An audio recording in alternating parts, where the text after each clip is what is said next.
Bienvenidos chicos, y el día de hoy continuamos con un episodio muy pero muy especial. Como ustedes lo pidieron en las entrevistas que les hicimos a una persona referente en el sector turismo, y hoy estamos en un lugar muy lindo y acogedor, lo van a ver, y tengo el agrado de presentar gratamente a Carlos Ceballos. Carlos, bienvenido al podcast 3S Podcast.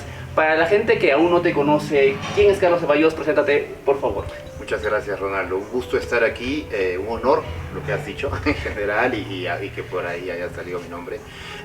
Yo soy un ciudadano peruano, cusqueño de nacimiento, trabajador del sector turístico, luego emprendedor, luego empresario.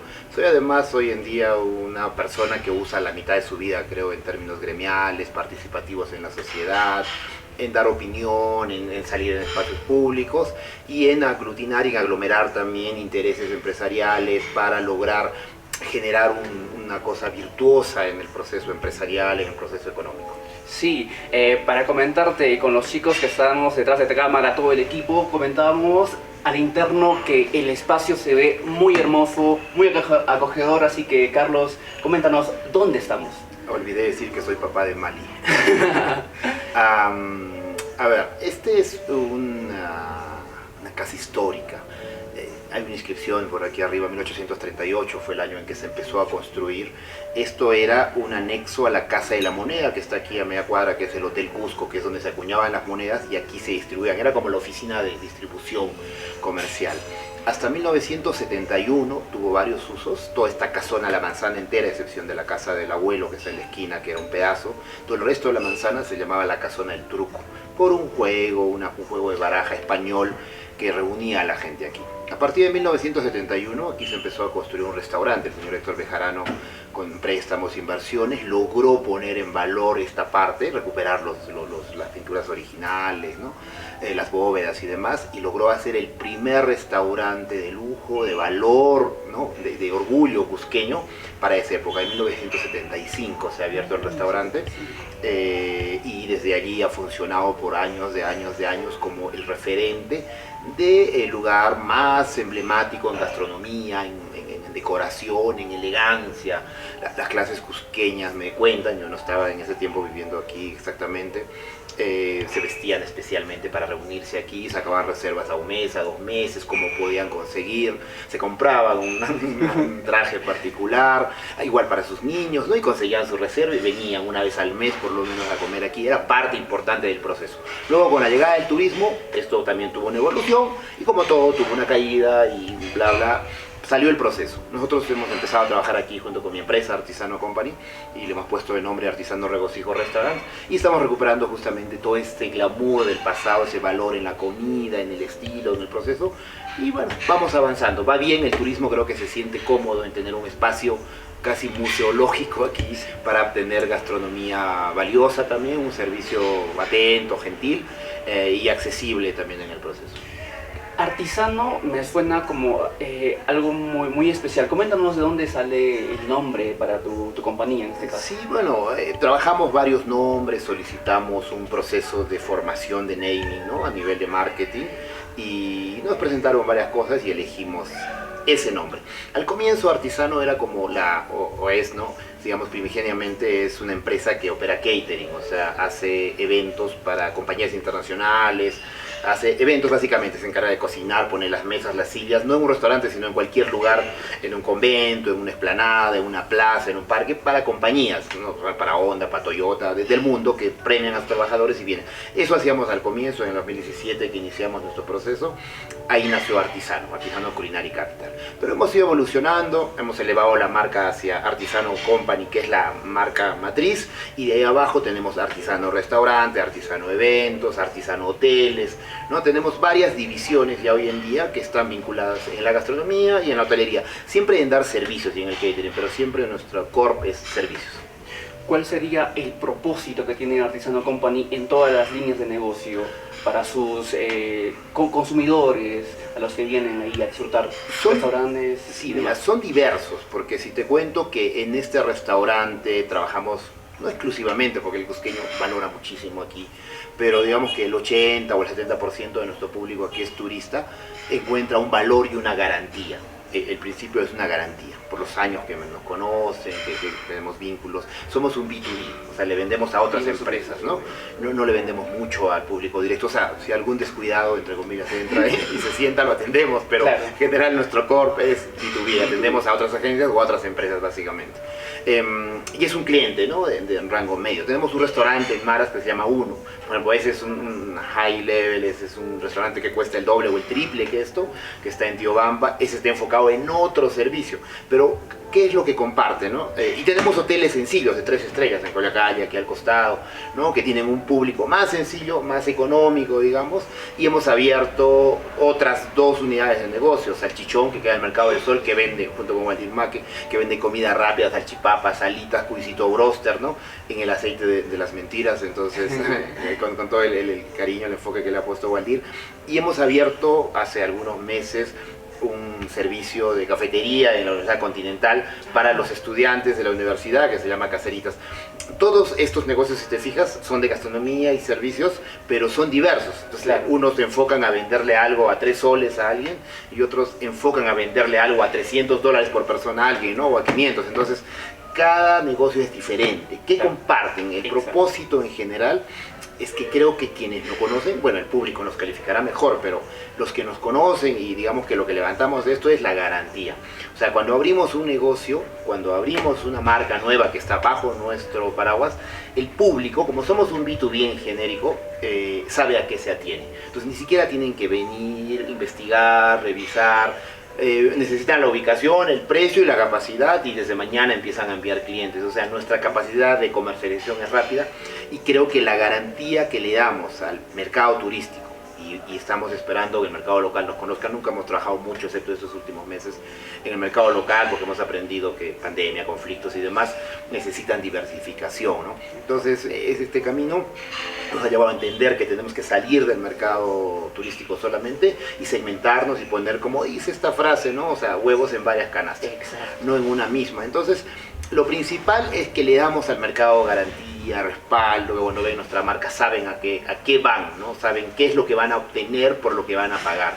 Y generalmente, una parte bien importante que ha sido como un sentir que yo tengo es, hay que darle un poco más de valor que el precio que paga, ¿no? Si tú pagas 50 y recibes 60, vas a sentirte cómodo, pero si pagas 50 y recibes 40 o 30, vas a protestar, ¿no?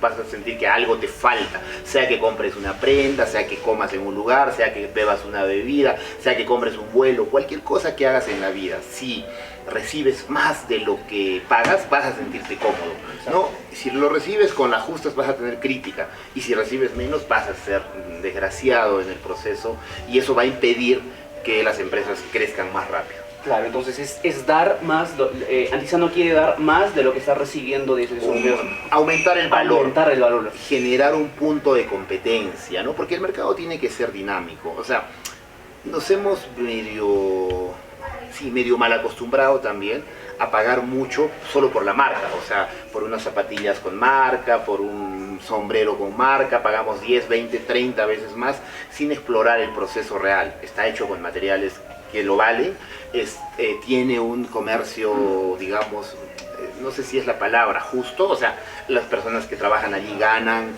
lo necesario, están legalizadas, trabajan por $1 cada 24 horas o trabajan por el salario regular, cubre los impuestos, es una empresa formal, contribuye con el sistema, aporta de salud. O sea, todas esas cositas a veces nos han mal acostumbrado en el sistema, que solo es la marca, ¿no? Entonces lo que queremos es dar competencia, o sea, desde el origen. O sea, nosotros somos una empresa cusqueña y le damos competencia a marcas internacionales que están en la ciudad también, y competimos de igual a igual, ¿no? No nos sentimos menos. No tenemos ni la tecnología, ni las conexiones, ni los grandes conocimientos globales, pero le damos la competencia y les ganamos cuentas, ¿no? Y peleamos a nivel de somos cusqueños, que la hacemos bien. Y creo que eso es como una parte para mí importante, mostrar ciertas cosas. Luego te voy a contar otra cosita que tenemos bien bonita, que es un experimento que hicimos social, empresarial, pero es darle la lucha y mostrarle que los cusqueños sí podemos, haciendo sí podemos, no necesitamos estar rompiendo pavimentos, ni levantando líneas, ni incendiando aviones para lograr que nos hagan caso.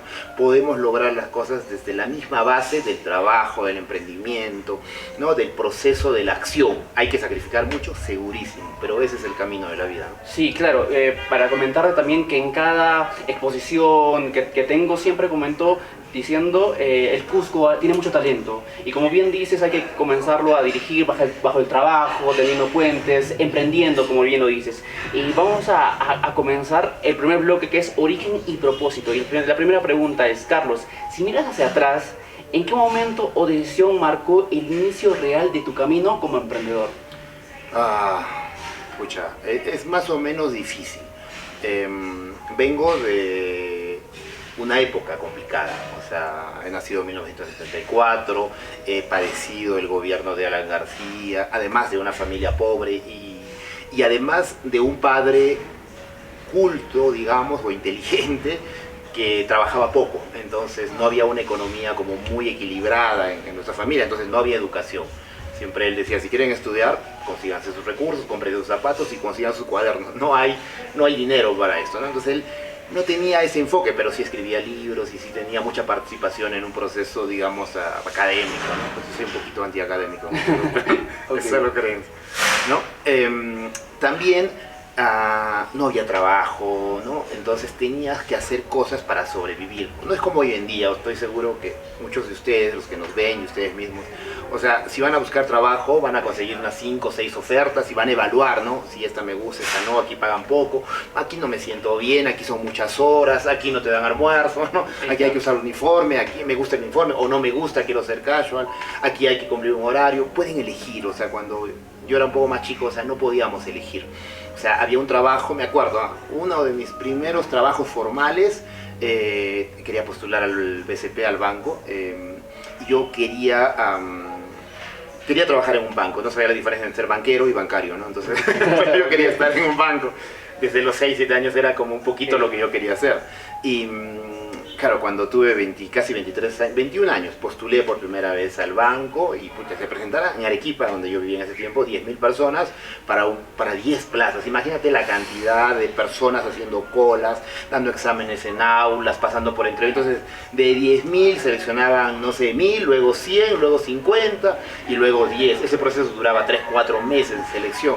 Y para ganar un sueldo que era, no sé, la mitad del básico y trabajar horas y horas y horas, era difícil. Entonces, y más antes también, entonces mi vena emprendedora, yo sospecho que como no tenía acceso a la educación, no tenía mucho acceso a varios aspectos, hacía cualquier cosa para vivir, ¿no? O sea, para vender, era como, el comercio era mi rama, supongo que también lo heredé de alguna forma de mi padre. El comercio era mi rama. Hacía de todo, hacía gelatinas, iba a vender a la plaza, con eso conseguía y pagaba mis cuadernos, ¿no? Desde muy chiquitín. Era importante para mí estudiar, yo tenía como las ganas de estudiar, pero debo confesarlo, no he acabado el colegio, por ejemplo. Lo he subsanado evidentemente, pero claro, no he podido porque claro, a los 14 años ya estaba trabajando, ya tenía que aportar, tenía que mantener una familia, tenía que mantenerme a mí, tenía que viajar, entonces no había forma. Y yo siempre me recriminaba y decía, pucha, ¿cómo otros tienen una cama, un cuarto, un plato de comida, aunque sea uno al día, claro, y pueden estudiar, ¿no? Yo quería estudiar, o sea, tenía la obsesión por estudiar, pero no podía hacer. Me lo he subsanado en el tiempo, con los años, pero creo que ahí viene, o sea, tienes que comer, tienes que pagar cosas y tienes que hacer comercio. Entonces, entiendes la forma básica, compras a uno, lo vendes a 1.20, te quedas con 20, ahorras para uno, ya tienes capital y con eso sigues creciendo. Es la forma más básica de entender el comercio como en la prehistoria. Uno de mis primeros emprendimientos, digamos, fue hacer pan. Me acuerdo que tendría, no sé, 12 años. Vivíamos en un pueblito muy, muy simpático que tengo mucho cariño, que entonces mi madre se llama Sandia, en Puno. Es la parte de selva, es el Candamo, es un poco la frontera. Buen café de Sandia. Sí, sí, ganador del mundo. Al costado de mi abuelo vivía el señor el que ganó uno de los mejores cafés del mundo, ¿no? El del Coatí. Entonces, ahí, por ejemplo, yo veía que en el pueblito las señoras alquilaban, habían hornos y se alquilan los hornos, entonces las señoras iban, llevaban su masa, pagabas el alquiler del horno y la mano de obra del maestro y el jacocho, se llama el ayudante, Claro. ¿no? Entonces, sacabas tu pan, lo llevabas a tu puerta, ponías tu tinita con una tela blanca y la gente te tocaba todo el día y vendías pan. Entonces, ¿cuánto se ganaba? No tengo idea, pero medio quintal de harina, o sea, medio saco, 25 kilos es lo que se amasaba. Claro. Y yo calculo que un 10%, ¿no? O sea, si inviertes, digamos, no sé, 300 soles, ganabas 30 soles y en teoría debías vender tu pan en un día y medio y eso te abastecía. Yo había visto algo más, tenía este gen emprendedor, pero además... Innovador quizás. Sí, ¿no? Entonces yo veía que cuando iba a comprar pan, que el turno de la mañana, o sea, el que entraba a 3 de la mañana, sacaba el pan a las 6. Entonces no necesitabas llevarlo a tu casa porque la gente iba y se peleaba tu pan en el horno porque todo el mundo quiere pan caliente en la mañana y también en la tarde, ¿no? A las 5 o 6. Entonces yo lo que hacía era alquilar el horno en el turno 1 y en el turno final. Claro. Entonces, en los turnos que con más sí, afluencia. porque no tenía una casa donde vender el pan. Claro. Entonces, claro, ahí vendía todo el pan. Entonces, ¿qué más hacía? Pucha, necesitaba hacer el doble de pan porque hacía un pan más rico. Entonces, si usaba 1 kilo de manteca, yo le ponía 2. Si usaba 1 kilo de azúcar por medio quintal, yo le ponía 2.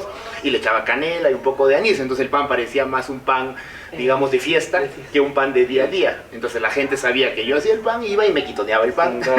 Y hacía el doble de... No sé, así, en, no sé, 3 meses tenía como capital, me compré, no sé, un camión entero de leña, 10 sacos de harina, 10 sacos de azúcar, todo lo necesario, los almacené y era un comerciante de pan, ¿no? Ah, excelente. Lo que comentas es de agregarle esa canela extra que diferencie tu producto. Es eso de la garantía que tú hablas, que ahora ya tienen en Antizano con todas las líneas de negocio. Excelentísimo. Eso es valor. El valor. Claro, cuando hablo de valor no significa solo de darle algo más, ¿no? Significa de hacer tu producto competitivo para que el que va a comprar entienda que si le compra el pan a él o a ella y te lo compra a ti, va a pagar lo mismo. El pan no lo vas a vender más, ¿no? A más precio. Pero en tu pan va a encontrar mayor placer. Claro. Va a estar caliente, va a estar más rico, va a tener más ingredientes y cuesta lo mismo. ¿Y cuánto me costaba? Nada, un poquito, pero se pagaba porque hacía 2 o 3 veces al día, claro, versus los demás que hacían cada 2 días, una vez. Yo hacía al día 3 veces, ¿no? 3 veces, qué excelente. Entonces, ese ha sido el inicio de Carlos como emprendedor, el tema de la crisis y comenzar. Esas ganas de querer estudiar siempre ha sido importante y salir adelante. La segunda pregunta, ¿cuál ha sido el propósito profundo que te ha sostenido a lo largo de estos años? Incluso cuando todo parecía ir en contra, como en la época que nos cuentas. Es el miedo. Es una cosa ¿El miedo? sí, pero es el temor. He crecido en un espacio de temor donde nos han dinamitado la casa alguna vez en este pueblito, los terroristas y la milicia. Mi hermano tiene heridas de guerra, ¿no? Casi ha perdido la vida. Ha matado a mucha gente que conocíamos. Era época del terrorismo. Entonces yo creo que he crecido con miedo a que reviente una bomba, que te caiga una bala. A mi hermano chiquito de 6 años le cae una bala. Ha perdido bastantes órganos en su cuerpo. Ha estado internado desde muy niño, muchos años para rehacerse. Han intentado desaparecernos muchas veces, tanto de la milicia como el terrorismo. Hemos huido de ciudad, por eso he vivido en muchas ciudades, ¿no? Claro. Hemos huido de ciudad en ciudad. Niños, éramos niños, pero tenemos que hacer nuestras vidas. Y creo que el temor ha sido una constante. Y luego el temor de la marca, ¿no? Mira, te digo algo. Cuando me contratan, tenía 17 años y regreso a Arequipa, mi familia es de allí, a trabajar. De Sandia justamente, había juntado mi plata haciendo pan y yo dije voy a hacer la universidad, voy a terminar el colegio y voy a hacer la universidad y voy a estudiar, ¿no? Para eso necesito un trabajo. Entonces claro, era menor de edad, no me querían dar trabajo y encuentro a un señor que me dice ya vas a trabajar, acabamos de abrir un pequeño stand en algo como se llama Siglo XX en Arequipa, es como aquí como el molino, ¿no? Que vendíamos abarrotes, todo. Entonces me decía vas a vender 50 soles cada día. Ya yo vendía 200, o sea, ¿por qué? Porque tenía miedo que me boten y no tener trabajo, no tener que comer, no tener cómo pagarme alquiler, no tener mi pasaje. Yo creo que ese temor y no entenderlo también, ¿no? No entendía yo por qué no puedes vender 200 si puedes hacerlo, por qué no hacerlo si puedes hacerlo, Claro. por qué solo cumplir la meta, por qué solo hacer lo que te dicen. Sí, igual, mira, cuando cerraron ese negocio, porque claro, tuvieron problemas los empresarios estos, los dueños, me trasladaron a otro lugar. y ahí vendíamos, no sé qué, 100 soles diarios, creo, vendíamos regalos, se llamaba Melody, me acuerdo, en Arequipa, y revolucionamos la ciudad. Yo ya había cumplido 18 para eso, entonces yo vendía regalos y vendíamos, y yo me di cuenta que vendíamos regalos como rones en cajitas, ron Medellín. Entonces mi chamba era vender una cosa, empacarla con su regalo, ponerle su monito, dedicado a quién, no sé, a Juan, a Pedro, a Luis, a mi esposa, o un peluche, lo que sea, yo lo empacaba y lo entregaba. Y luego veía que los que venían de la zona eran abogados, era como cerca del Palacio de Justicia, esa callecita, a Calle Ugarte. Y decía el señor, mire, tenemos 5 botellas de ron esta semana para vender, creo que necesito 20, porque estos señores no lo compran para regalo, lo compran para beber, ¿no? Claro, se lo llevan hasta. Entonces me decían, no lo empaques, ya empácalo para meterlo caleta. Entonces se lo compran para beber, ¿no? Entonces le decía, cómprame 20. Entonces él me compraba, y papel de regalo, ya no cintas, no tarjetas, era solo para caletear el ron, y ellos lo compraban. Y un día le digo, en las tardes, los fines de semana, me vienen a comprar más. Así que, ¿qué le parece si abrimos una botillería? Entonces él me dice, pero no tenemos ni plata, no tenemos personal, ¿quién va a trabajar? Yo voy a trabajar, no te voy a pagar más, no se preocupe. Yo voy a trabajar más, y eso es darle un poco más de valor, ¿no? Eso me sostenía un poco el miedo a no tener trabajo, a que ese negocio cierre como el otro que había cerrado por falta de ciertas cosas. Entonces yo necesitaba que todo lo que tocaba, en lo que estaba, triunfe. No era mío, no iba a ser para mí, no importa. Pero yo no tenía clara esa diferencia de si estudio o trabajas, como hay un señor que no debemos mencionarlo, que se llama Kurgan, que dice, si trabajas para alguien, no trabajes, no hagas esto. O sea, en esos tiempos, y para que aprendas y tengas el éxito, el valor y si pones aquí su nota y comparas con esto, o sea, es diferente, ¿no? Si trabajas para alguien, trabaja. Si tienes que hacer que crezca, tú vas a crecer en ese proceso. Y si no vas a ganar plata, lo que sí seguro vas a ganar es experiencia, vas a cambiar historias. Me acuerdo que a un año de haber abierto este negocio de botillería, la primera noche abrimos hasta la 1 de la mañana, me acuerdo, y él vino muy preocupado, porque cerrábamos a las 6 de la tarde, no era un espacio ejecutivo, no había nada de diversión.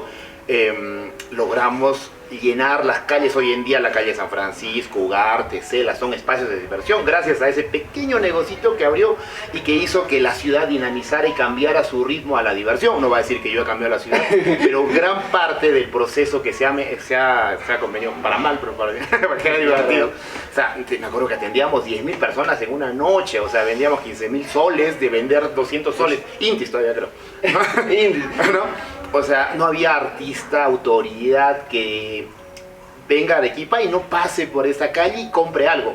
Es un negocio que acá no existe, la botillería, ¿no? No es un lugar para beber dentro, ¿no? Claro.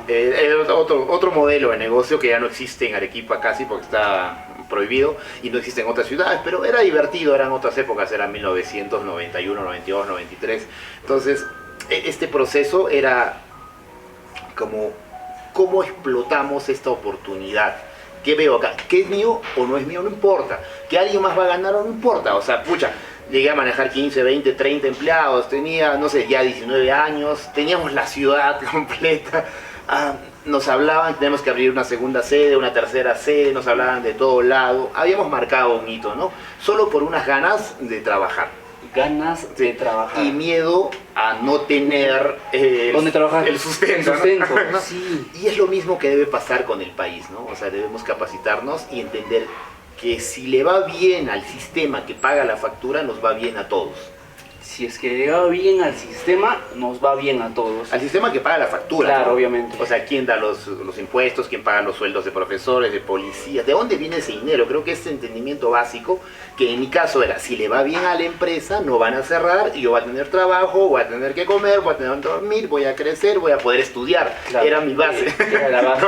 Necesitaba dinero para estudiar y necesitaba convencer a mi jefe de que me dé tiempo. Entonces, quedamos en tan buenos acuerdos que me decía, ya, tú define tus horarios de trabajo. Entonces pude estudiar. Entonces yo le decía, ya, voy a estudiar de 7 a 10, tenía unos cursos, luego iba a trabajar de 10 a 2, iba a almorzar, a las 3 iba a estudiar, salía a las 6 iba a trabajar hasta la 1. Me pasaba el día estudiando y trabajando, pero yo le ponía las condiciones, no él. Claro. Yo le decía, mire, yo soy aquí una estrella, por decir algo, ¿no?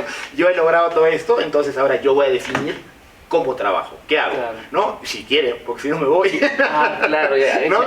No tanto así, pero digamos que cuando logras hacer el proceso, claramente puedes poner tus condiciones. Claro. Pero primero tienes que Lograrlo. Sí. Primero lograr que el proceso, en este caso el Sí. sistema de la Sí. botillería, haya Sí. funcionado y con tanto éxito. Continuamos con la siguiente pregunta. ¿Alguna vez sentiste ganas de renunciar a tu propósito?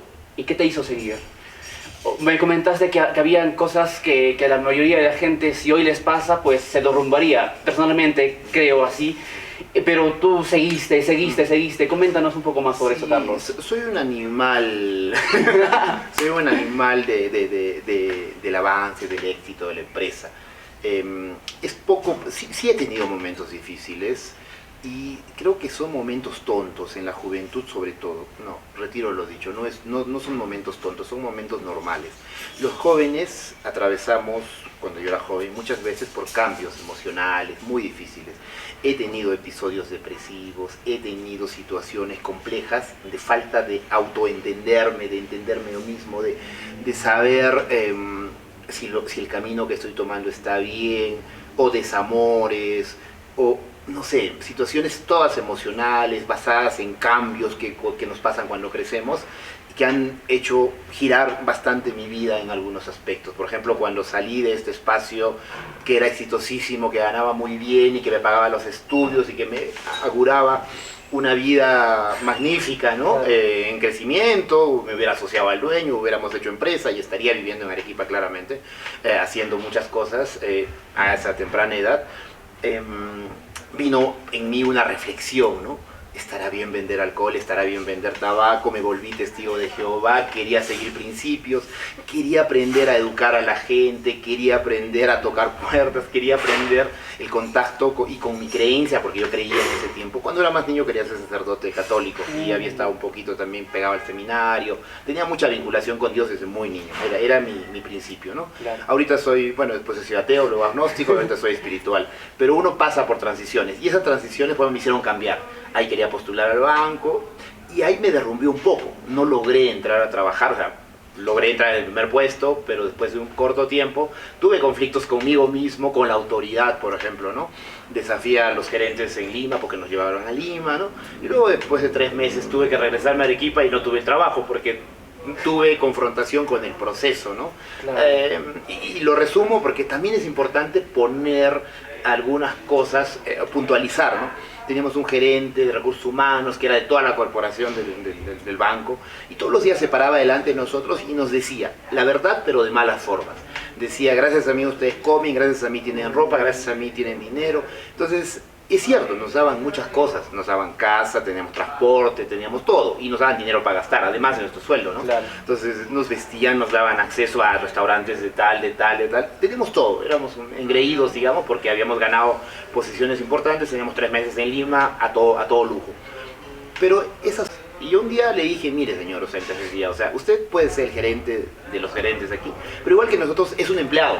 O sea, la única diferencia es que usted tiene más años trabajando acá y nosotros tenemos pocos días, semanas y vamos a crecer. Algún día lograremos hacer esto y entenderemos que no es la forma correcta. O sea, el dinero no es suyo, es de la empresa además, ¿no? Y esto es un contrato, lo que nos dan es lo que han acordado darnos, ¿no? Es más, ni lo hemos pedido, ustedes lo han ofrecido. Exacto. ¿No? Entonces tiene que haber rectitud en el proceso. Y ahí, por ejemplo, me frustré mucho porque me dijeron, pucha, no vas a continuar aquí, tienes como conflictos de comportamiento. Claro. Me regresaron a Arequipa y entré en un proceso complicado donde no tenía un rumbo, ¿no? Había perdido mi creencia en la religión, había perdido, digamos que esta obsesión por trabajar en una corporación, de usar corbatita, de oler rico, de estar con gente linda todos los días, ¿no?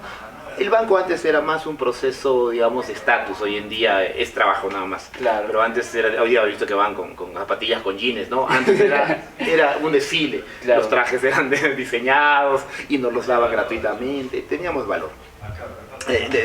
Digamos que de ese momento. En ese ¿no? momento. Sí, hoy en día es divertido también, pero ese momento sí me acuerdo que marcó un proceso difícil de mi ¿Cuántos vida. años tenías? 23, iba a cumplir 23. 23 años, ¿no? Iba a cumplir 23 años y ya había pasado por ser emprendedor, ya había pasado por procesos religiosos difíciles, ya había pasado por luchar por mi sueño de trabajar en una compañía, en una corporación, ya había formado casi una gran compañía con millones, ahora en el banco iba a ganar la 10ª parte de lo que ganaba en esta botillería, pero yo quería hacerlo, era lo Claro. que yo quería. Era mi principio y ahí se me acabó, ¿no? Y ese momento marcó un espacio bien difícil para mí en querer tirar la toalla, querer rendirme. ¿Cómo atravesaste ese momento? ¿Cuánto tiempo duró? ¿Y qué es lo que te hizo salir y transitar ese momento tan difícil? El miedo, el temor, las necesidades. Sí, el miedo. Sí, tenía una familia que mantener, tenía que pagar un alquiler, mis hermanos tenían que ir a la universidad, tenía hermanos chiquitos, mi mamá no tenía trabajo, vivíamos en familia, tenía que mantener a muchas personas, tenía que mantenerme yo, además no tenía otra forma de vida, no sabía vivir sin trabajar, ¿no? Claro. Y sin producir. Y solo tenía obligaciones y temor de que no tuviéramos sustento, porque ya había pasado, ¿no? Cuando era niño, en el pasado, ya no había sustento. Entonces se creció con el chip de tienes que lograr y dar estabilidad a los tuyos y al proceso del sistema. En ese momento se me presentó una oportunidad de dejar el país. Eran tiempos también difíciles, ¿no? Y irme a Estados Unidos, como todo mundo se escapaba para conseguir un trabajo de lo que sea, de peón, de albañil, pero te pagaban y tenías comida y podías mandar dinero a tu país. Pero hice una reflexión, que creo que esa reflexión es importante para mí también, ¿no? Si todos los que pueden irse se van, ¿quiénes se quedan? Los inútiles que ni siquiera pueden irse. Y ese es el país que vamos a hacer, esa es la industria que vamos a hacer, esos son los empresarios que van a formarse, los que ni siquiera han podido sacar una visa, conseguir su pasaje o hacer algo. O sea, ese conflicto, digamos, emocional me dijo, ahí me di cuenta, yo valgo algo, o sea, claro, tengo algún tipo de valor, y si no aplico este valor en mi país, con los míos, con las generaciones que vienen, pucha, muchos van a seguir pasando lo que he pasado yo, ¿no? Situaciones difíciles, el abandono, el conflicto, el hambre, el miedo, el temor, van a seguir pasando esto, y no, pues, o sea, si sirvo para algo, serviré para esto, ¿no? Y ahí más o menos encontré un poquito mi propósito de reencauzarlo, y dije, me voy a quedar, voy a trabajar y lo voy a hacer. Claro, bien. Es el tema del amor por el país, del amor por los suyos, por esta patria tan linda que te hizo quedarte y no tomar esa oportunidad que tenías para ir al extranjero. Pasamos al segundo bloque, y el tema es, la pregunta sigue: ¿cuál ha sido el desafío personal que se ha enfrentado como emprendedor en el sector turismo? A raíz de dejar el banco, me pongo a buscar trabajo de lo que sea y entro a una pizzería, ¿no? ¿Pizzería? Sí, en la calle Jerusalén, Arequipa, de mozo, ¿no? Nuevamente a empezar mi vida, a ganar 10 soles, ¿no? Aprendí con una italiana a hacer pizzas, y yo cocinaba, yo atendía, teníamos 20 y 10 clientes diarios, y un poquito que tenía que hablar otro idioma, para mí era raro. Vengo de un espacio selvático, del tema rural, del Ande, de la clase pobre, más baja. Entonces el inglés no existe para alguien que vive, que tiene que luchar por su supervivencia. No existe el mundo, ¿no? Existe la comida, conseguir agua, conseguir dónde bañarte, conseguir el baño. Claro. No existe. Entonces el inglés no era una idea en la que yo había formado, siquiera que existía. Y cuando tenía que atender me hablaban otro idioma, entonces era raro para mí. Nos trataban de aprender una que otra palabra. Cuando estudiaba el colegio, mis profesores, o sea, el tema lingüístico, ¿no? Que yo sí lo comparto mucho, entiendo mucho cómo se sufre o cómo se padece en ese sentido. O sea, yo hablaba español y mis profesores hablaban quechua. Entonces no entendía lo que me decían. Entonces claro, nunca he aprendido química o física, porque ellos dictaban gran parte de las clases en quechua. Y vivía en un lugar donde se hablaba quechua. Entonces yo hablaba, era bien complicado. Entonces, claro, mis conocimientos deben ser bastante cortos. Pero ahí en esa pizzería, trabajando a una cuadra, quedaba un hotel. Un día mi hermano mayor me dice, oye, están buscando a alguien para que trabaje en las noches. Yo había aprendido algo de computación. En esos años la computación no era como todavía un boom. Hoy en día ustedes manejan, los jóvenes, cualquier equipo, pero yo vengo de una generación donde no teníamos computadoras. Claro. Pues todos estudiaban libros, se escribía a mano, ¿no? Buscabas en bibliotecas. Y yo había aprendido a escribir, a digitar, sabía cosas de las computadoras, y había poca gente que sabía esas cosas. Entonces me llaman, paso unas entrevistas, me contratan, ingreso al turismo, a trabajar como auditor nocturno en un hotel de 80 habitaciones. Y ahí empieza mi vínculo con el turismo. Yo no tenía ningún vínculo y empiezo a entender. Digo, tengo que aprender inglés, tengo que aprender francés, tengo que aprender qué es el turismo. El hotel tiene conflictos, suceden cosas, nos embarga un banco, perdemos el hotel, yo era un empleado, el banco me contrata para manejar el hotel.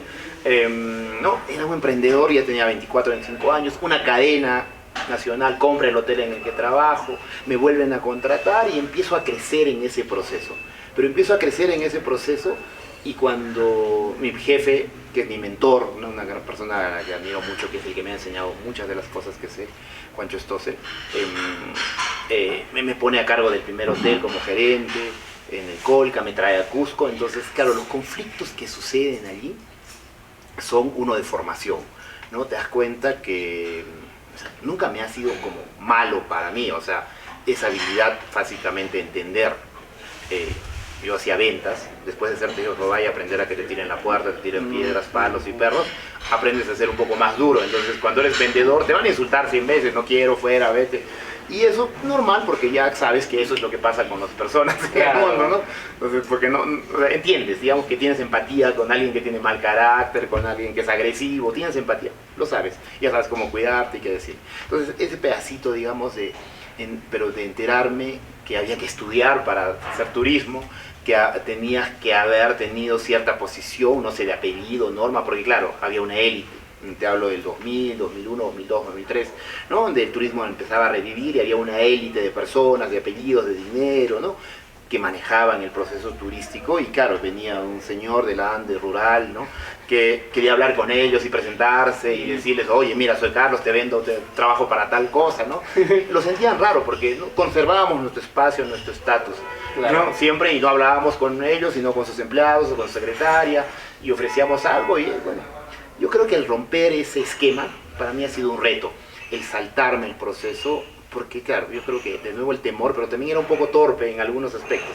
Tengo ligero Asperger, entonces claro, no entiendo algunas cosas como las entienden todos. No tengo los temores de todos, pero tengo otros temores. Entonces no tenía miedo de algunas cosas, no sabía que no se debían o no se podían hacer. Tampoco había sido educado en términos de etiqueta, de no hablarle a ciertas personas, de no mirar a la reina a los ojos, de no darle la mano a un noble. O sea, no había entendido esas cosas, no lo sabía, nunca me enseñaron. Entonces rompía muchas cosas en la vida y a la gente le gustó. Y creo que el primer reto ha sido como que me acepten en el espacio económico, que sea rápido. Y algo de lo que me jacto y creo que es un buen consejo para todos es miren a todos lados. Uno de mis jefes, por ejemplo, me dijo, pucha, o sea, tu habilidad de hablar con el CEO de la compañía, pero llevarte muy bien con las personas que hacen la ejecución en la línea laboral, digamos, porque no hay ni más ni menos, como yo lo dije alguna vez, nos diferencia solamente a veces el tiempo o el tamaño del sueldo, pero de todos somos personas y trabajamos con una misma compañía. Pero claro, el entender el comportamiento de la persona decisora y de encontrar en los espacios qué otros decisores hay para hacer mi trabajo.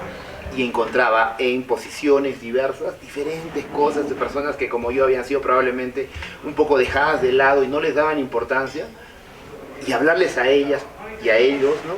Y conseguir en ese camino negocios, porque nadie se da cuenta, todos siempre apuntan al que parece que decide, pero hay harta gente en el medio, en una compañía a la que le puedes vender. Yo soy vendedor. Mi trabajo es vender, ¿no? Yo trabajo en eso, en conectar. Entonces, le puedes ofrecer a alguien y esos tienen capacidad de decisión. Creo que nadie los vio nunca, pero claro, no mantenían ni el estatus, ni el puesto, ni el apellido. En las compañías hay decisores y personas que son valiosísimas para hacer tus negocios y que las puedes encontrar. Por ejemplo, saltarme ese reto de no entender, luego de entender y luego de conectar, ha sido, digamos, algo complejo, pero súper valioso. Súper valioso, sí. Y es un gran consejo que yo les doy a todos. Claro, sí, lo vamos a sacar seguro. Sáltense. Como pepitas valiosas, sáltense. La siguiente pregunta, ¿qué tipos de pensamientos o miedos te asaltaban y cómo los manejabas? Me dijiste que tenías Asperger, pero, o sea, un poquito, y tenías otros tipos de miedos. ¿Cómo esos miedos los manejabas? ¿Qué tipo de pensamientos acudían ahí? No sé, es un poco difícil, ¿no? Es como pensar siempre en ir adelante, no darle mucho espacio. Esto suena gracioso seguro. O sea, las personas con una economía arreglada, resuelta, con educación y demás, tienen enfermedades que los que están en el otro lado no tienen, ¿no? Por ejemplo, alguien que tiene que luchar en la base de la pirámide de Maslow porque no te coma el tigre de dientes de sable, porque no te atropelle un mastodonte, porque no tienes una cueva donde dormir, ¿no? Porque tienes que reproducirte, porque tienes que cazar algo para comer. O sea, no estás con las enfermedades de alguien que está en la cúspide. Entonces, yo creo que no es romantizar tampoco la necesidad, pero cuando estás ocupado realmente en las situaciones básicas de la vida, no tienes tiempo para tener temores, no tienes tiempo para estar enfrentando situaciones que te van a más o menos mostrar ambigüedades. Estás enfocado en sobrevivir, estás enfocado en pagar tu comida, en comer por lo menos una vez al día, estás enfocado en pagar tus estudios, estás enfocado, no tienes mucho espacio para otras cosas. Y yo creo que eso me ha evitado muchos problemas. Claro, el estar ocupado siempre y no pensar en eso. ¿Qué papel juega tu fortaleza mental para sostener tu negocio en tiempos de incertidumbre? Vienes del sector turismo y la pandemia del seguro ha sido uno de los puntos más bajos. Coméntanos un poco más. Sí, soy sensible al ver algunas cosas. Puedo ver más allá de lo evidente. Entonces, claro, cuando venía esto del mundo, yo ya estaba con varios emprendimientos, tenía socios por aquí, socios por allá, teníamos una cadena de hostels que se llama Mamá Simona, teníamos otra empresa de restaurantes en Machu Picchu, en el Valle, en la Montaña de Colores, tenía el hotel que actualmente mantengo, ya hacía los eventos, pero cuando venía la pandemia me la solí con realidad. Entonces, claro que no pensé que iba a durar 2 años, yo pensé que iba a durar 8 meses, por lo menos un año, ¿no? O 6 meses o un año. Sí, un año, yo le echaba un año, entonces 6 meses antes yo empecé ya a hacer los ajustes necesarios para la empresa, para la que yo manejaba, claro. Que es la que ha sobrevivido, que hoy es Archano Company. Todas las demás empresas han desaparecido, no existen, ¿no? Porque a veces los CEOs, los gerentes no ven el futuro, o sea, piensan que pueden vivir con sus condiciones independientemente que caiga un meteorito. O sea, tú tienes que aprender a reducirte, a expandirte, a adecuarte. Uno de los valores creo que más grandes que tengo de las habilidades es la adaptabilidad. Yo me puedo adaptar, ¿no? a respirar, no sé, 1 gramo de oxígeno cada semana, o a tener mi cámara hiperbárica, ¿no? Y no voy a sufrir en el camino. Es un proceso natural en mi creación, en mi forma natural de haber crecido, envejecido. La otra cosa que creo que es importante es la vejez, ¿no? Que a veces suena, digamos, probablemente triste para los jóvenes, que yo no soy viejo, entonces no voy a poder. No, sí vas a poder, pero, o sea, la madurez mental, ¿no? Te lo decía el otro día. En la naturaleza, o sea, el que gobierna la manada es el león más viejo, ¿no? Los animales más viejos son más fuertes física, emocional, mentalmente, tienen más otras habilidades y son respetados. En la humanidad lo que hemos aprendido a veces es a dejar al viejo de lado y que los jóvenes creen que son más fuertes, tanto mental como físicamente. Yo estoy en mis 50 y me considero de verdad fuerte, o sea, realmente mental y físicamente puedo enfrentar cualquier vendaval, cualquier tormenta física o emocional. Entonces creo que eso me ayudó. Ya estaba entrando a la etapa de la maduración mental. Cuando lo vi, restringí las cosas, los gastos, reduje los contratos, hablé con el equipo, les dije todo lo que les paguemos a partir de ahora, y eso fue 6 meses antes, guárdenlo, o sea, gasten la 10ª parte, o sea, se vienen épocas difíciles, vamos a hacer esto. Sostuve un poquito más a los empleados que estaban bajo mi dirección directa, ¿no? Que era Artisano. Por lo menos casi 1 año lo sostuve con pequeñas partes que dosifiqué, ahorré y logramos pasar el vendaval, ¿no? Hemos recontratado a mucha gente y hoy día estamos en crecimiento. O sea, no hemos muerto en el proceso como las otras empresas donde, claro, probablemente mis socios que eran los CEOs allí no la vieron. O sea, querían seguir cobrando sus sueldos jugosos, querían seguir pagando alquileres jugosos, querían seguir viviendo como vivían antes y no se puede. O sea, la situación tienes que adaptarte. Si no te adaptas, mueres. Y tanto en la evolución, tanto en la naturaleza como en el negocio, si no te adaptas, mueres. Creo que eso me ha ayudado muchísimo. La madurez mental te ayudó a prever 6 meses antes lo que posiblemente iba a pasar y tuviste esa capacidad de reducir costos y poder incluso, como dices, 1 año todavía mantener a los empleados bajo tu cargo. Importantísimo, Carlos, gracias. Ahora venimos con el tema de la innovación dentro del turismo y la pregunta es, ¿cómo ves la innovación dentro del turismo hoy y qué oportunidades crees que los jóvenes aún no están viendo? Esa es una pregunta no muy fácil. Claro. Cusco tiene un turismo convencional, ¿no? Cusco vive de un proceso arqueológico que es un monodestino, vive de Machu Picchu. Entonces, claro, ¿cómo puedes innovar en un proceso lleno de mafias, donde está tomado por ciertas instituciones, sindicatos, donde hay alrededor, digamos, posiciones duras? ¿Cuál es tu proceso? ¿Qué encuentro yo en innovar? O sea, ¿o qué encuentro yo en oportunidades de negocio, por ejemplo? Cada uno hace el negocio que mejor puede hacer. Unos tienen habilidades A, B, C, X, Y, Z. Yo siempre veo el servicio final como una posibilidad. O sea, si, en mi opinión, ¿no? Que es discutible supongo para muchos, si eres el avión, el tren, el carro, el hotel, el restaurante, ¿no? El que tiene el servicio con una inversión económica en activo, vas a tener una mayor oportunidad de expandir tu economía y sostenerte en el proceso a nivel de varias, no solo, digamos, espacios en la ciudad, sino en el país y cómo no en el continente y cómo no en el mundo. Claro. ¿No? Para mí esa es una mejor oportunidad. Ahora, en eso, o sea, en esa base puedes encontrar espacios de innovación, ¿no? El transporte es una cosa importante. El otro día hablábamos aquí justamente con el desayuno, cómo movilizar y sacar nuevos destinos, considerando lo difícil que es llegar, que no hay transporte, que no hay carreteras. Aviones, hay un modelo de aviones que cuestan, no sé, $60.000 y no varios millones, que no necesitan más de 100 metros para aterrizar, que pueden cargar 4 o 6 personas, que tienen permisos y que los podemos movilizar claramente a nivel de espacios privados para llegar a más lugares y dinamizar, ¿no? Los espacios turísticos, para ya no estar pensando solamente en millones de dólares de inversión. Ok, los teleféricos son una necesidad, pero son millones de dólares en el proceso.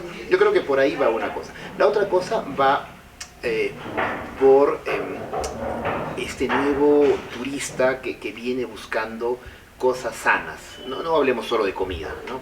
Pero que anda buscando espacios no falsos, no contaminados, en todos los términos, ¿no? En gastronomía, en hotelería, en traslados, ¿no?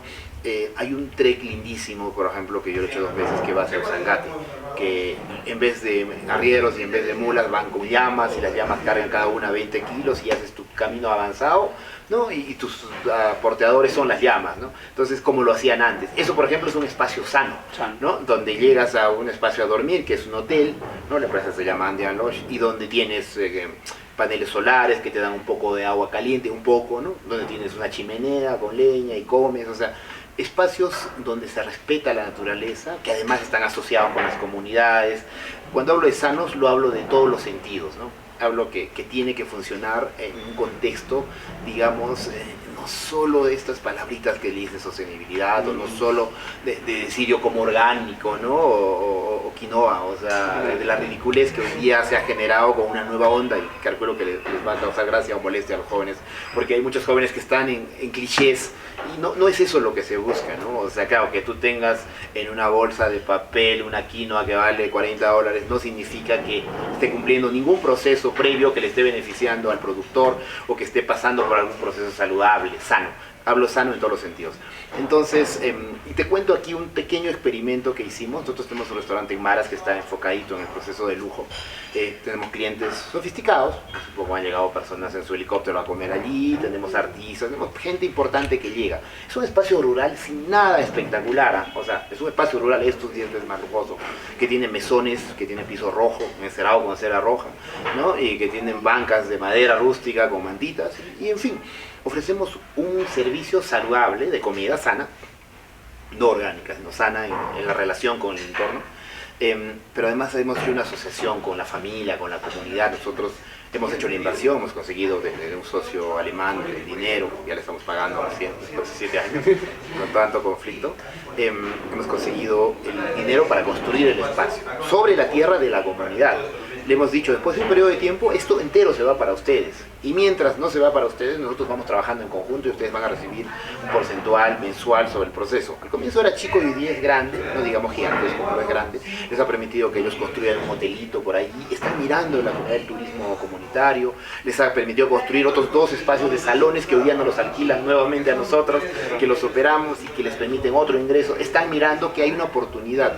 no en la que yo voy y le digo, mira, esto es lindo, ok, hazte un heladito, te pago y yo me beneficio solamente yo, no. El beneficio tiene que ser compartido. O sea, yo sé que el fin de una empresa es el lucrar y el ganar y no está mal. Sin embargo, tienes que entender que nada es infinito, incluido ganar. Entonces tienes que tener un límite y tienes que pensar que el de otro también, porque igual que te dije, ¿no? Si le va bien a la tiendita donde yo trabajaba, me va bien a mí. Si ahora como empresario entiendo que tengo que defender el sistema hablando o espero que no pase, pero a golpes alguna vez, pero lo tengo que defender, tengo que abrir las vías bloqueadas, tengo que enfrentarme con la gente que quiere destruir la fuente de trabajo y la economía que paga los sueldos de ellos mismos porque ellos son el sindicato que destruye las cosas, claro. Lo voy a tener que hacer, porque entiendo que si esto está saludable, y es algo que los jóvenes tienen que entender, si el sistema, el económico, ¿no? que provee los recursos para que exista esto, está sano, todos vamos a estar sanos. Pero si eso se enferma, si es destruido, todos vamos a estar destruidos. Que es lo mismo, cuando haces una empresa, el entorno en el que estás tiene que estar sano.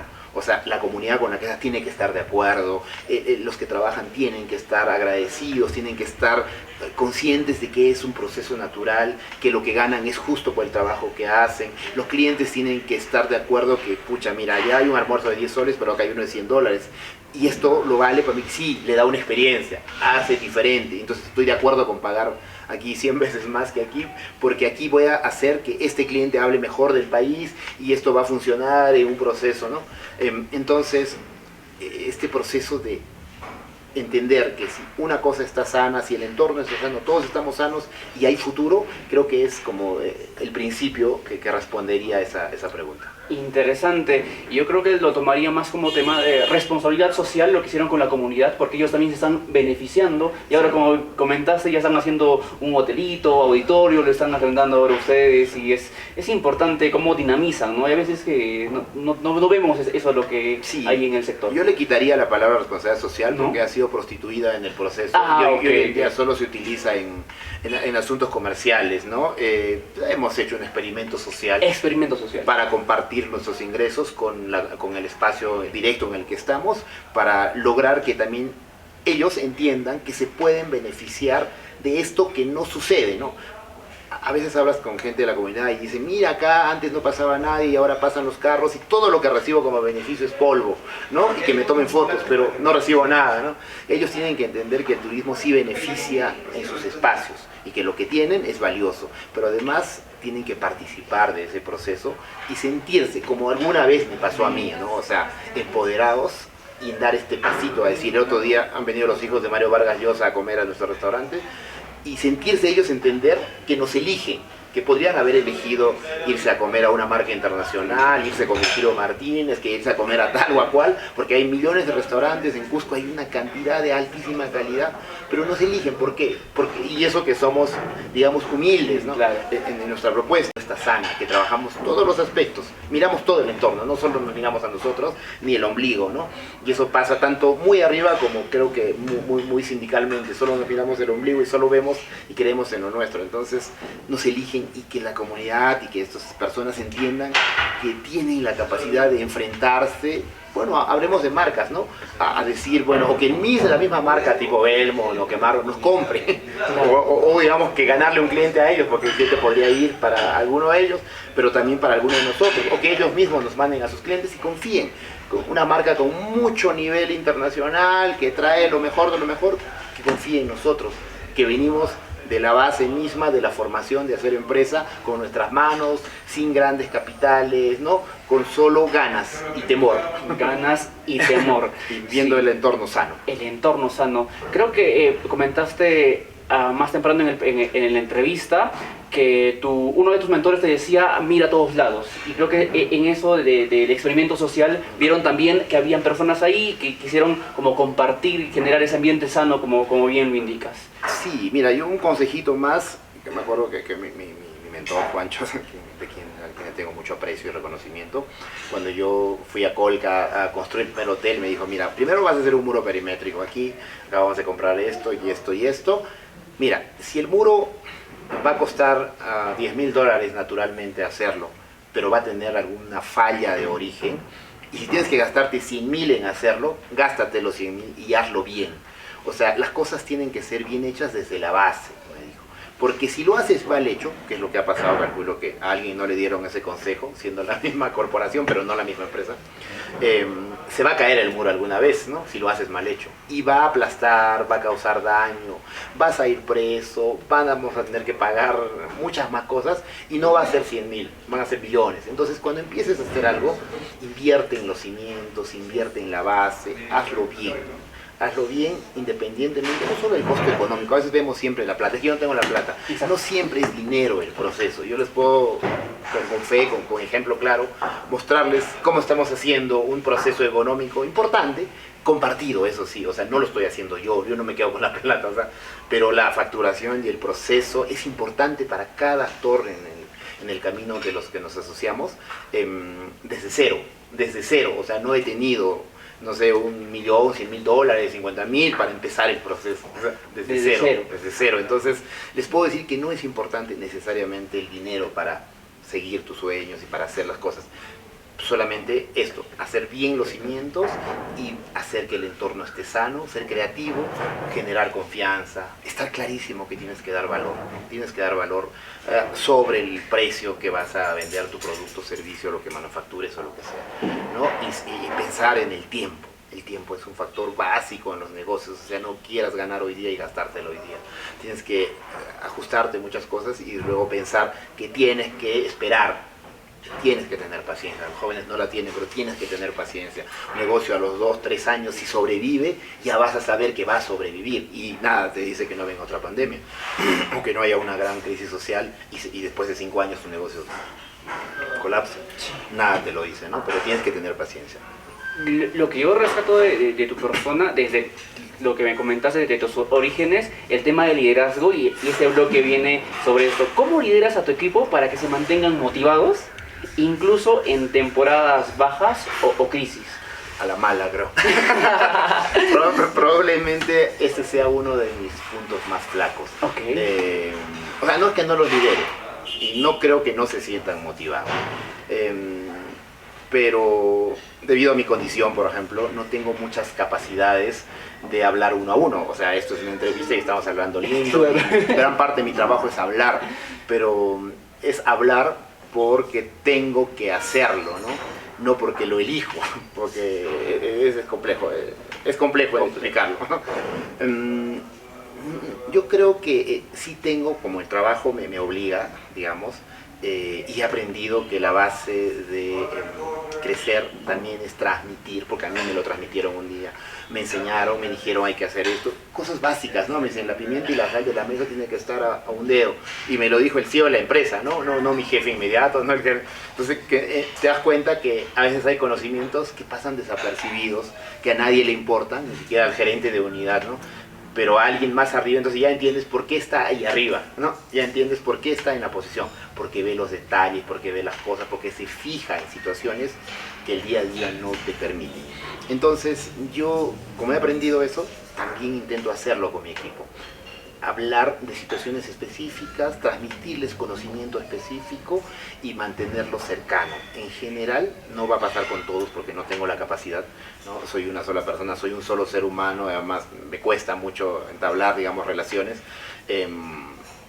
Sí procuro, por lo menos a los líderes, mantenerlos cercanos, transmitirles conocimiento a las unidades que lidero directamente, por ejemplo, este restaurante, por ejemplo, la división de eventos, ¿no? Sí procuro mantenerlos cercanos y comunicarme con ellos y participar. O sea, para mí importante es que como líder sepas hacer aquello en lo que quieres innovar, en lo que quieres trabajar, lo que quieres proponer, y que ahí justamente suceda que tú les enseñas con el ejemplo. Que si tú dices cómo se lleva un plato correctamente, no va a pasar con todos. O sea, no vas a poder construir un avión ni un carro si quieres hacer esa empresa, porque para eso contratas a alguien.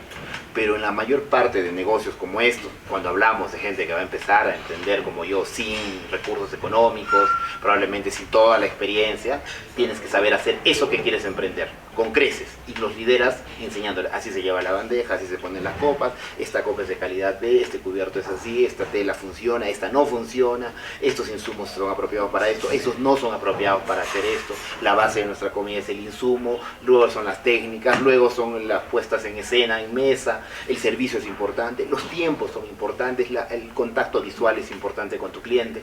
Entonces tienes que poder hacerlo. Si tú no lo sabes, un poco complicado que puedas tener éxito en ese negocio. Como digo, puedes contratar a alguien, pero necesitas un capital grande, y si no lo tienes, ok, se corta tu emprendimiento y sigues en nada. Exacto, interesante, interesante. Ahora, al bloque de estrategias prácticas para los jóvenes, si tuvieras que dar solo 3 consejos prácticos a un joven que quiere emprender en turismo, ¿cuáles serían? Ya, lo que acabo de terminar, que sepas hacer lo que quieres hacer. O sea, tienes que saberlo, tienes que interiorizarlo, sentirlo. El turismo también es una parte de servicio. O sea, no te tiene que molestar servir. O sea, una cosa es ser servil y otra cosa es servir, ¿no? Tienes que poder servir y tienes que verlo como un privilegio, no como una ofensa.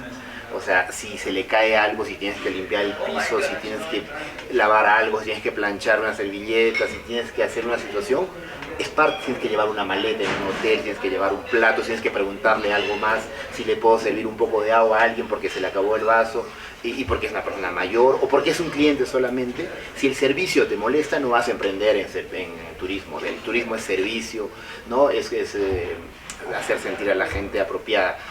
Y luego es la investigación, o sea, no tenemos, sí, creo que la Cámara de Comercio está sacando algunas investigaciones, pero no tenemos a base un centro de qué cosas son las que hacen falta. O sea, todos dicen voy a hacer mi restaurante o mi hotel, o voy a poner mi empresa de transportes, o voy a hacer guía. O sea, ¿cuántos guías hay trabajando en el negocio, ¿no? ¿Cuántos miles? Todos tienen trabajo. ¿Cuántos hoteles de 1, 2, 3? ¿Qué negocio falta? ¿De 4, de 3, de 1 estrella? ¿Hostales? O sea, ¿qué es lo que falta? ¿Qué tipo de traslados, transportes faltan? ¿En qué puedo meter mi plata, mi tiempo, mi economía? ¿No? Y en cada cosa faltan albergues, faltan servicios en algunas rutas, o sea, o sigo saturando Urubamba, por ejemplo, ¿no? O cosas así. O sea, claro, es como ver el proceso, investigar y enterarte que lo que sabes, dónde puedes servir mejor, que donde haga falta, no solo donde tú puedes hacer. Interesantísimo, 3 claves para poder emprender en este rubro, el turismo, que es muy competitivo, como lo comentabas. ¿Qué hábitos o rutinas personales te han ayudado a crecer y a mantenerte fuerte? Ahora dices, estás muy fuerte. Sí, la disciplina es importante, en todo sentido. La disciplina es súper importante. Yo corro, o sea, he aprendido a correr, tener una perrita. Yo soy muy amante de los perros, o sea, como puse ayer, o sea, confío 40% en los humanos y 100% en los perros, ¿no? Claro. Los perros para mí son un espacio de valor, me apoya muchísimo, es un buen hábito. Un perro te enseña mucho, y si le puedo dar un consejo a alguien, tengan un perro. Es la cosa más maravillosa, sobre todo si tienen algunos factores como yo emocionales, como tienen condiciones que no te permiten ver el mundo. Los ojos de un perro te van a permitir ver el mundo de otra forma. Ya está llorando Mali por ahí. Claro, sí. Ya quiere verme. Entonces, eso por un lado. Conectarse con lo que creas que se conectan. Hay algunas personas que tienen otras habilidades de conexión, pero la conexión es importante con lo que creas. Yo creo que eso a mí me ha ayudado muchísimo. El ser crítico también, ¿no? O sea, un hábito que tengo es el no creerme en principio la situación si no la puedo probar.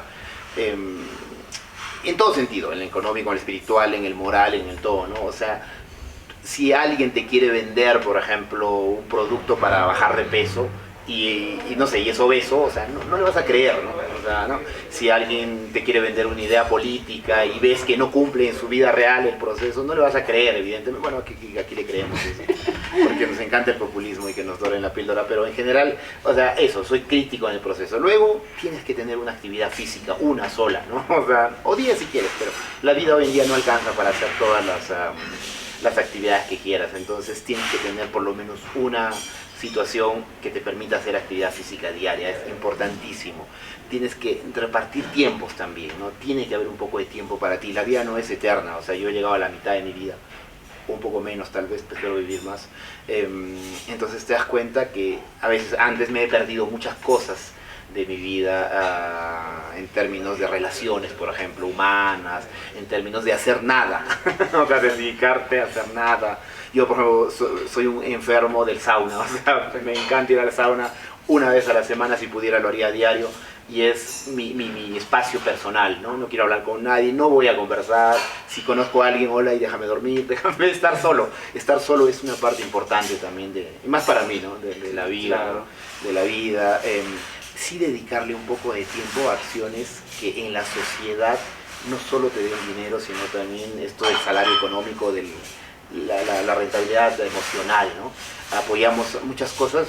Y yo detesto la limosna, o sea, no debemos dar limosna, no debemos darle una caridad a alguien, sino hacer acciones que logren que las personas cambien su vida y después de eso tengan espacios de desarrollo y que puedan creer en la vida. Yo digo, soy un vivo ejemplo de eso, o sea, que viviendo allí sin haber estudiado, sin recursos económicos, puedes lograr algo, y eso se basa en que hay un Estado de Derecho, que hay normas, que hay leyes, que hay situaciones que me lo han permitido. Entonces tienes que devolverlo, eso es un regalo de la vida. Entonces para mí es importante como hábito, tengo que encontrar algo a lo que le puedo cambiar realmente la vida y enfocarlo. Y insisto, no es caridad, no es limosna, detesto la limosna, vamos a juntar ropita o pañales o panetones y a darle una fecha al año y olvidarte el resto del tiempo.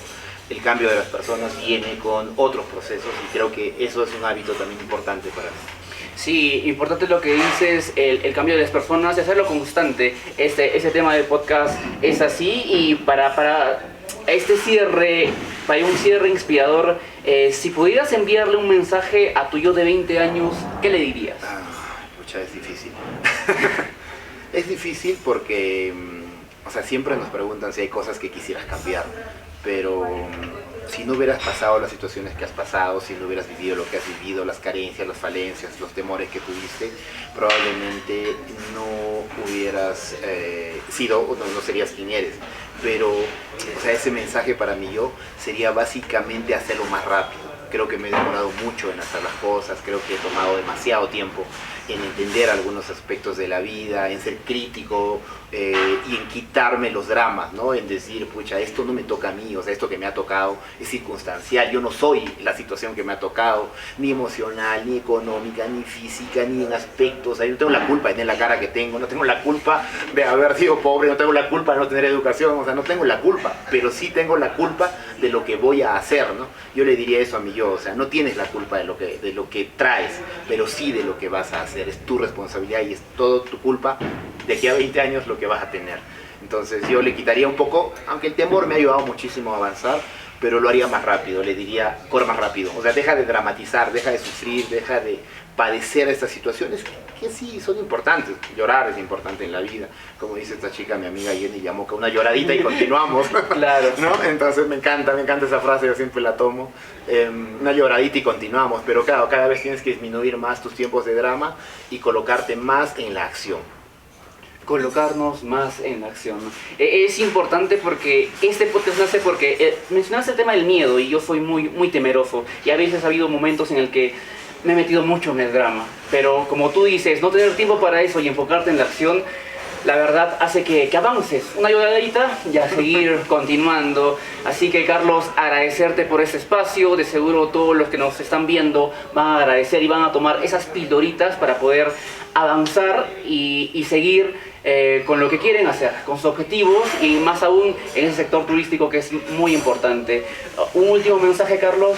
A seguir, a mantener el sistema sano, a seguir educándose los chicos. La educación es importantísima. Yo siempre digo, no soy académico, cuando me invitan a espacios académicos los rechazo porque hay muchos licenciados y muchos magísteres en el proceso. Yo apenas he subsanado mi quinto de secundaria. Entonces, pero sí diría que estudiar es importante, que capacitarse en situaciones prácticas que van a servir para la vida, ser críticos, no dejen de cuestionarlo todo, no crean porque es su papá o su mamá o su líder espiritual, cuestionen el proceso, investiguenlo y luego acéptenlo si es que están convencidos de que ese es el camino.